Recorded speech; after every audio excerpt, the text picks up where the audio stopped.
Razer are the pioneers of peripherals in the gaming industry, designing the first ever gaming mouse back in 1999 called the Boomslang. Ever since, they have been creating a wide range of gaming peripherals to suit all types of gamers, whether that be esports athletes or even those of us who suck at games but still want to have a cool and immersive experience. Recently, I flew over to Singapore where Razer's main HQ is based and was able to speak to Charlie Bolton, the global head of design at Razer, about the design process of the Razer Viper Mini Signature Edition. The Razer Viper Mini Signature Edition was a premium gaming mouse released at the end of 2023, made to feel like a collector's item, coming in a large leather box similar to that of a watch box. Charlie was able to talk me through how he and his team took the Razer Viper Mini Signature from a sketch to a premium product which now lives on the shelves of hardware collectors all around the world. This was one project where we felt we should do something very special, treat it almost like buying a very expensive watch, for example.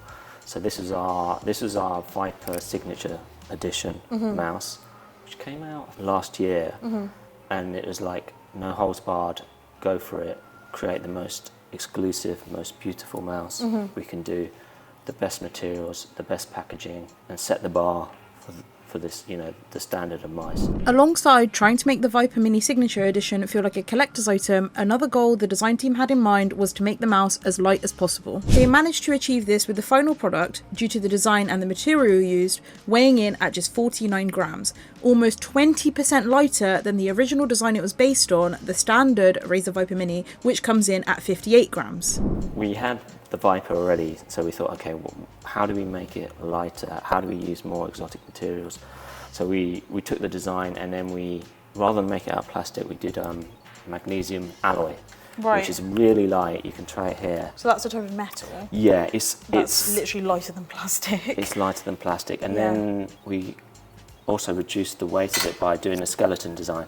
So we did this, we're using really exotic material, quite difficult to manufacture. So in a way, using that material and creating this kind of iconic design made for quite a beautiful product in a way. When first designing the Razer Viper Mini Signature Edition, Bolton had a range of different sketches for what the final design could look like. Different iterations used a snakeskin or honeycomb skeleton rather than the triangular version which was used. While finalising the design, the team create multiple physical variations of the mouse using their in-house 3D printer which lives in the room next door to see what the sketches look like when coming to fruition. Although I didn't get to see them, this means prototypes of the Razer Viper Mini Signature Edition with snakeskin or honeycomb shells do exist, probably hidden somewhere in Charlie's desk. You've got so many different ideas of how the skeleton could have looked. What made you then land on this iteration of it in the end? Because we've got like the hexagonal ones here, triangles, and then snakeskin. We actually try all these designs at the concept stage. So we try these out and then we'll print them out on it. We have a 3D printer where we can do lots of form studies, checking the design, seeing how it feels in the hand. And then it's a case of like, once we have 3 or 4, we've selected a honeycomb design or a triangular design, we'll test it out, put it in front of a team, the project team, and go through a sort of design sign-off stage where everyone has a sort of approval of how the final design will actually look and what works and what can be manufactured. After finalising the design and sending the Razer Viper Mini Signature Edition into production, the exotic material used, magnesium alloy, meant that it had to go through a liquid metal press. Typically, when using standard aluminium or plastic, this isn't the case. Once coming out of the press in a rather strange shape with a lot of imperfections, each skeleton has to be cut out by hand, which in turn makes each Razer Viper Mini Signature even more special. Is that like a 3D print? That is how it comes out of is how it works. Yeah, this is how it comes out of the moulding machine, the metal, so it's liquid metal pumped in, and then so you have to do a huge amount of cleaning up of the hand finishing to get it into a sort of... So once this comes out, you then have to by hand cut it out into this. These are cut out. These are machined out, but any unfinished parts will be So by hand. Yes. Oh my goodness. So these are individually inspected. So it's quite a rough process. Yeah. Not like CNCing aluminium.